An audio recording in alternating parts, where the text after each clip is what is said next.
உங்கள பொறுத்த வரைக்கும் இவங்கலாம் டாப் 3ல இருப்பாங்கன்னா யார்? வினோத் அண்ணா. ம். வினோத் அண்ணனை பத்தி சொல்லி ஆகணும். ம். டிரான்ஸ்பேரண்டான ஒரு பெர்சன். என்னதான் கோவப்பட்டாலும், என்னதான் திட்டினாலும், நான் என்ன போய் சண்டை போட்டாலும் கொஞ்ச ம். நேரத்துல வந்து என்கிட்ட ம். பேசிருவாரு.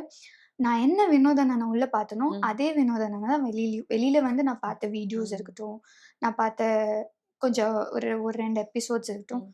Is being the same person. ம். பின்னாடி பேசுறதோ, இல்ல ஒருத்தவங்கள புல் பண்ணி கேம் ம். விளையாடுறதோ, ஆ அது இனிஷியலா ஒண்ணு பண்ணாரு. ம். பட் கரெக்ட் பண்ணிக்கிட்டாங்க ஒரு ஓகே. இடத்துல. ஓகே. அமித். ம். Amit was like gem. அ ரொம்ப ஸ்வீட்டஸ்ட் ஒரு சோல் ம். அந்த உலகத்துல அப்டின்னா அமித் அவங்க தான். ஓகே. டாப் 3ல யாரு வருவாங்கன்னா, வினோத் அண்ணா, அமித். ஆ Amit. I wish Amit want to come. Okay. Amit வரணும் ம். அப்டின்னு என்னோட விஷ். ஆ இப்போ இருக்க சினாரியோஸ்லாம் வச்சு பார்த்தா, மேபி டாப் 3 மட்டும் சொல்லிக்கிறேன். வினோத் அண்ணா, பாரு இல்லன்னா திவ்யா.